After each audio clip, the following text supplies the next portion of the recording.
Hello, this is Gray Hughes. I'm doing a video today on a cold case from 1977. Two girls, Linda Kuykendall, 15, and Christine Riley, 16, both went missing on August 8th. It could also be August 18th. I've seen it referenced in two different ways. Two places it said the 8th and one place it says the 18th. Okay, but there's very little information on this case at all. Okay, now their bodies were actually found on December 4th, 1977, unfortunately, and both had been murdered. Okay, so let's take a look at this case. Now, I found out about this case on a Facebook page, and here is the post. The Facebook page is called Golden State Killer Sleuths. Now, what they do is they look up any cases that may be associated with or cases that are associated with the Golden State Killer. Now, keep in mind, the Golden State Killer is the Visalia Ransacker, the East Area Rapist, and Original Night Stalker.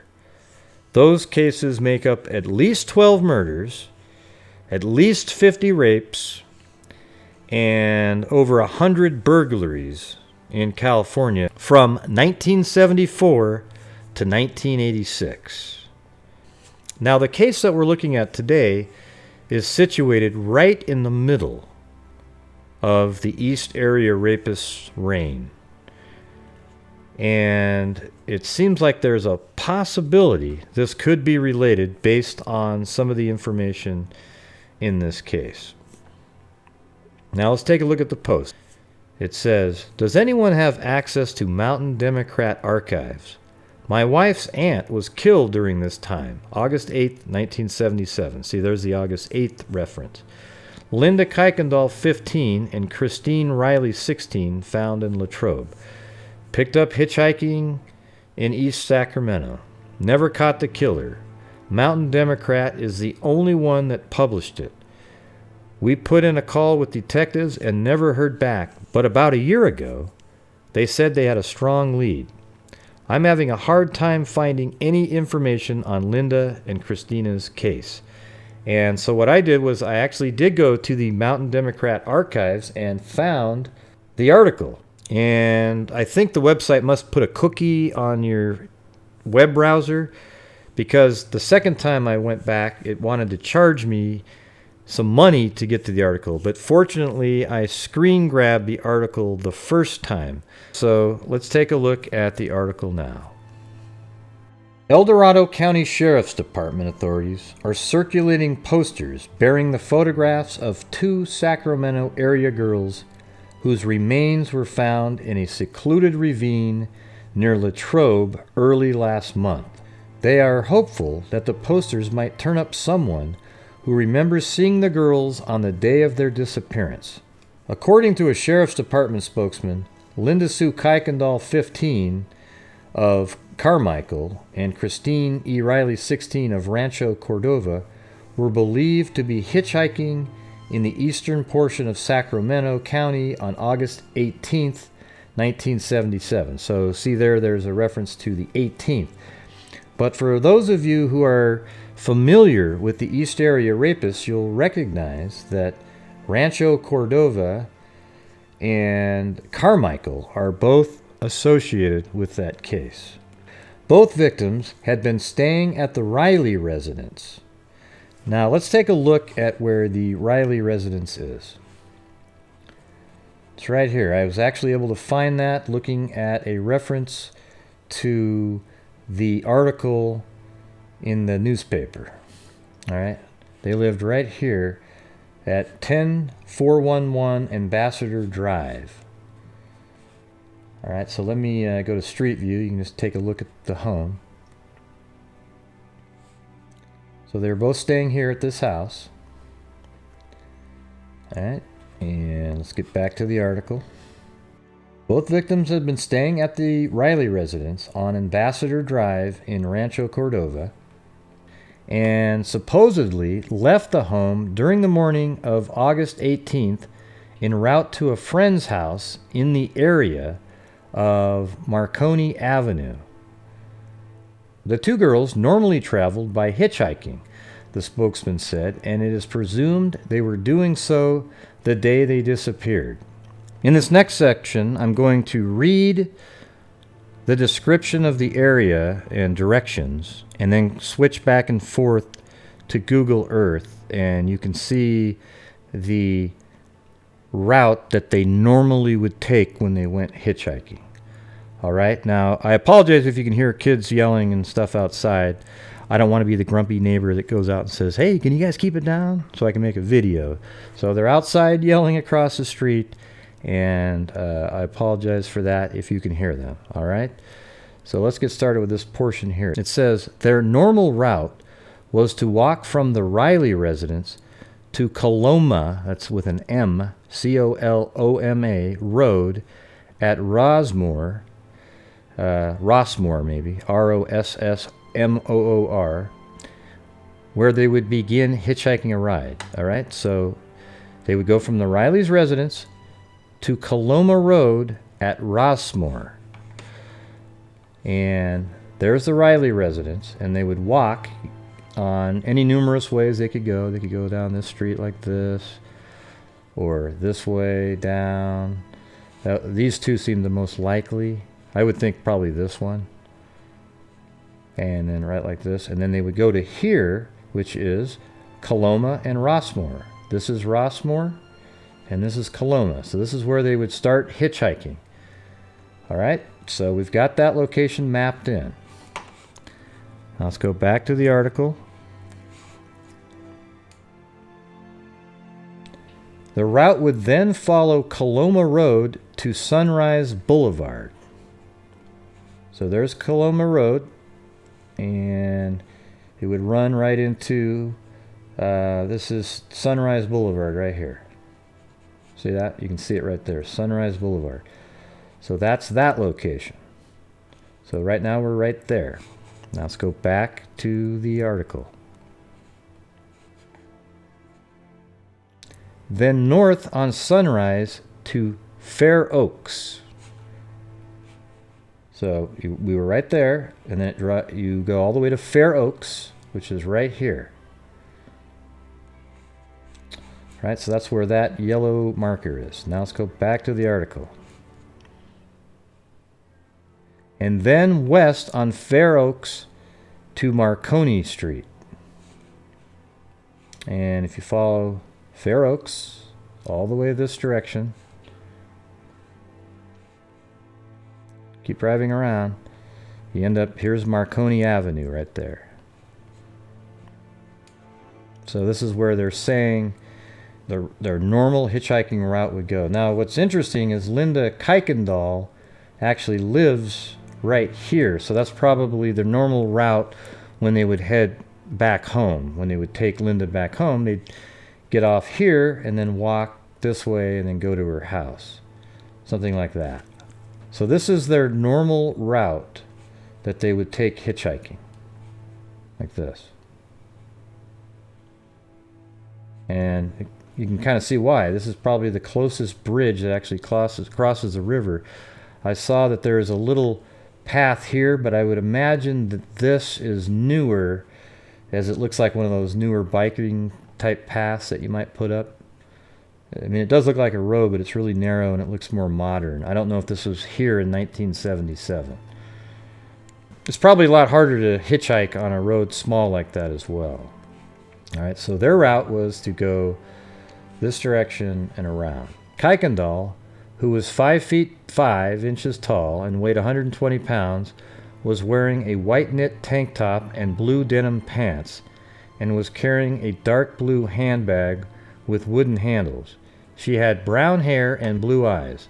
Riley was 5 feet 4 inches tall and weighed 106 pounds. She was wearing a blue denim halter top and blue Levi's with a swivel snap key holder hanging from her belt. She had blonde hair and blue eyes.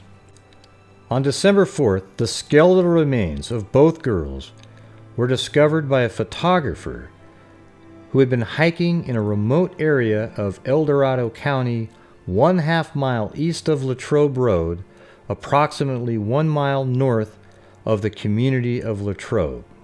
Now, if we go back to the first page of the article, it says the remains were found in a secluded ravine near Latrobe. Okay, so that's in a ravine in that area. So now let's go over to the Latrobe area, which is right here. If you notice right here, this is where Google Earth says, or Google Maps even, says the community of Latrobe is. So if we were to go a mile north of it, let's keep the north-south orientation correct and start right here. Let's go a mile. So let's just say it's about a mile. So let's go like 0.9 right there and save that. Now let's go to Latrobe Road, which is right there. And it's approximately a half mile from Latrobe Road. So if we go to Latrobe Road and over, that's almost exactly a half mile. All right, and this is where a ravine is as well. You see this ravine? There's no ravines really in these other areas. There's one here, but that's further away. That's like that'd be almost 3/4 of a mile to get to there. So I think this is the ravine that they were found in based on Google Earth. All right, now I just want to show you that this is Latrobe Road right there, and this is the community of Latrobe according to Google Maps or Google Earth.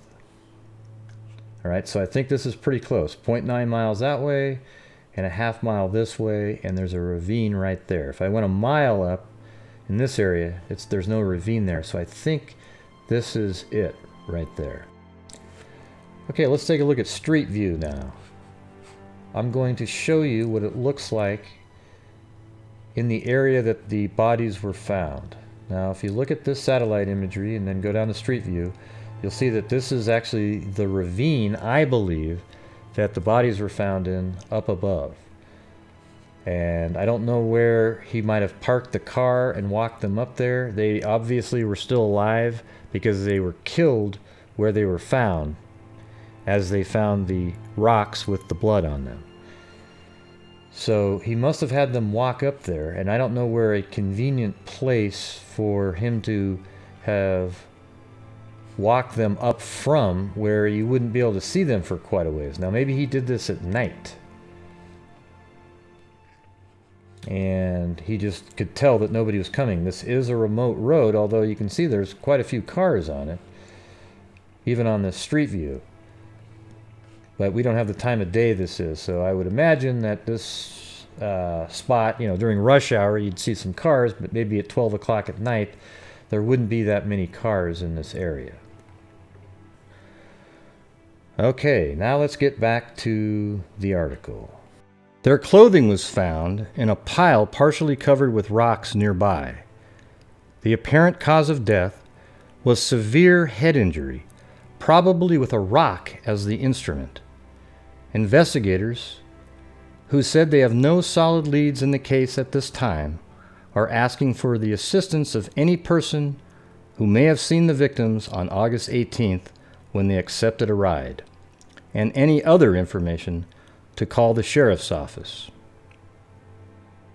So there you have it. That's really all there ever was in the paper. There was no leads, and I kind of wonder if, because there was so much energy put on the East Area Rapist at this time, this case was put on the shelf and not assumed to be associated with it.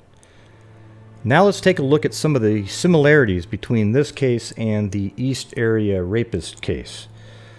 Now keep in mind, the East Area Rapist had a lull between May 1977 and September 1977. And this case right here fits right in between that, August 18th, 1977. As we learn later, when the East Area Rapist began a murdering spree, he had killed some people prior, but it wasn't a consistent killing MO at that time. In 1980, he began killing people in Southern California. So killing wasn't beyond him. But what's interesting about the killing that he did was that on March 13th, 1980, he killed 2 people, and he used a piece of firewood to kill both of those victims, blunt force trauma. On August 19th, 1980, he killed Keith Harrington and Patricia Harrington, and the weapon was not found, but it was also blunt force trauma. Then February 6, 1981, he killed Manuela Witham with a weapon, and it was removed from the scene by the killer. That too was blunt force trauma. Then on July 27th, 1981, Sherry Domingo and Greg Sanchez were both killed, and the weapon was not found. They were both killed by blunt force trauma. Then Sunday, May 4th, 1986, Janelle Cruz, the weapon was thought to be a pipe wrench. So again, blunt force trauma. So he killed, 2, 4, 5, 6, 7, 8 people with blunt force trauma. I guess 7 between 1980 and 1981. And then he killed one person 5 years later, an outlier, also with blunt force trauma, making it 8. So we know that the East Area Rapists had the propensity to kill people with blunt force trauma. And if you remember, the 2 girls that we were discussing were killed with a stone found at the scene. And in the first instance of the blunt force trauma in the original Night Stalker case, which is again the East Area Rapist, he used a log that he found at the scene. So there's a similarity there. Now the parts that aren't similar are that these 2 girls were picked up hitchhiking and killed elsewhere. There's no mention of them being raped in the article. So I don't know if that's part of it. But it would be interesting to know that, to see if that part of the MO fits. But maybe he changed some things up during that time. And basically the only difference is that he didn't kill them inside of a home. All right, which is a big difference because all of the East Area Rapist events was him breaking into a home, tying people up, and raping them. We don't have all of the information on this particular case because there's so little information out there. But it did strike me, the timing of it, and also that blunt force trauma was used, and also the final thing that makes me think it's a possibility is the location of that route. So here's the route that we discussed earlier that they would normally hitchhike on. And look at the area where the East Area Rapist incidents happened. Look at this. They're all over the place, all around in this area. And these 2 girls were hitchhiking right in this area.